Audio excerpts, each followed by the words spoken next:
Cancer आणि मधुमेहासह इतर काही गंभीर आजारांवरची औषधं आता स्वस्त होणार आहेत। 17 कर्करोग औषधांवरती कोणतंही सीमाशुल्क नाही।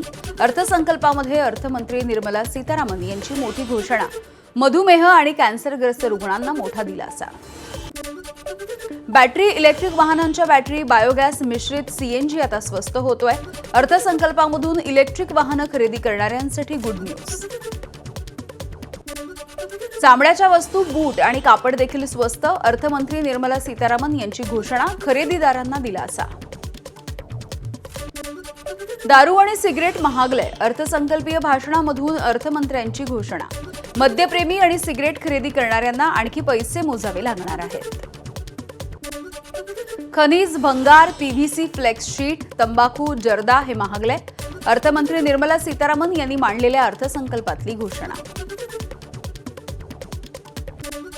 देशामध्ये 7 बुलेट ट्रेन कॉरिडॉर उभारणार। अर्थसंकल्पातली घोषणा। पुणे मुंबई, पुणे हैदराबाद, हैदराबाद बंगळुरू, हैदराबाद चेन्नई, चेन्नई बंगळुरू, दिल्ली वाराणसी आणि वाराणसी सिलिगुडीच्या दरम्यान बुलेट ट्रेन धावणार आहे। जलवाहतुकीला चालना देण्यासाठी सरकारचा प्रयत्न आहे। देशामध्ये 5 वर्षात 20 नव्या राष्ट्रीय जलमार्गांची निर्मिती। सरकारची अर्थसंकल्पातली घोषणा। तर मत्स्यपालनासाठी 500 अमृत जलाशय तयार करणार असल्याची घोषणा देखील आज करण्यात आली आहे। 5 लाखांपेक्षा जास्त लोकसंख्या असलेल्या शहरांमधील पायाभूत सुविधा वाढवल्या जाणार। केंद्रीय अर्थमंत्री निर्मला सीतारामन यांची घोषणा। यामुळे शहरांच्या विकासाला आता चालना मिळणार आहे। अपघाताच्या नंतर मिळणारी विमा भरपाईची रक्कम आता करमुक्त असेल। यावरती कोणताही कर नसेल। त्यामुळे अपघात विमाचा दावा करणाऱ्यांना याचा मोठा लाभ होणार आहे। इन्कम टॅक्समध्ये कोणताही बदल नाही। मागील वर्षीप्रमाणे 12 लाखांपर्यंतच उत्पन्न आता करमुक्त। 1 एप्रिलपासून नवा इन्कम टॅक्स कायदा लागू होईल। सौर उपकरणांना चालना देण्याचा सरकारचा प्रयत्न। सौर उपकरणांवरील आयात शुल्कामध्ये 5% कपात। त्यामुळे सौर ऊर्जेसंदर्भातली उपकरणं आता स्वस्त होणार आहेत। नोकरदारांना 31 जुलैपर्यंत आयकर रिटर्न भरता येणार। तर व्यावसायिकांना आयकर रिटर्न भरण्यासाठी 1 महिन्यांची मुदतवाढ देण्यात येते। व्यावसायिकांना 31 ऑगस्टपर्यंत आयकर रिटर्न भरता येणार आहे। ऑप्शन ट्रेडिंगवरील करामध्ये 0.5% वाढ। अर्थसंकल्पामध्ये घोषणा। त्यामुळे शेअर बाजारामध्ये मोठी पडझड। दिवसअखेर निफ्टी आणि सेन्सेक्स घसरून थोडेसे सावरले। देशामध्ये 3 नवीन अखिल भारतीय आयुर्वेद संस्था स्थापन करण्याचा प्रस्ताव। भारताला वैद्यकीय पर्यटन केंद्र म्हणून प्रोत्साहन देण्यासाठी राज्यांच्या मदतीनं देशामध्ये 5 प्रादेशिक वैद्यकीय पर्यटन केंद्र स्थापन करण्याची योजना आहे।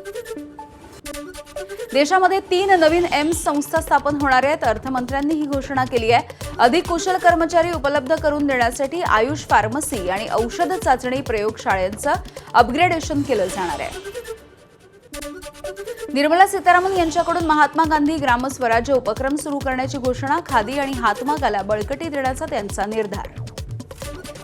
देशामधील 25 कोटी नागरिकांना सरकारनं विविध योजना राबवून गरिबीमधून बाहेर काढल्याचा अर्थसंकल्पाच्या माध्यमातून सरकारचा दावा।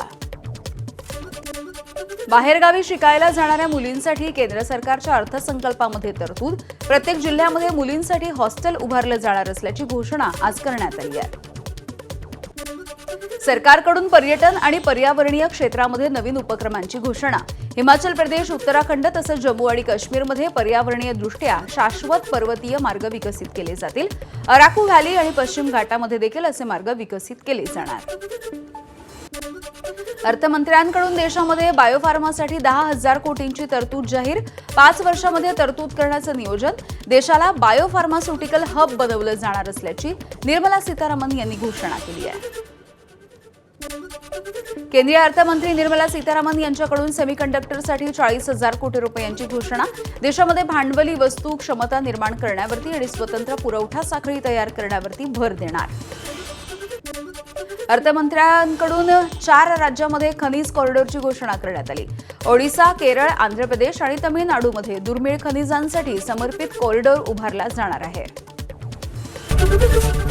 एबीपी माझा, उघडा डोळे बघा नीट।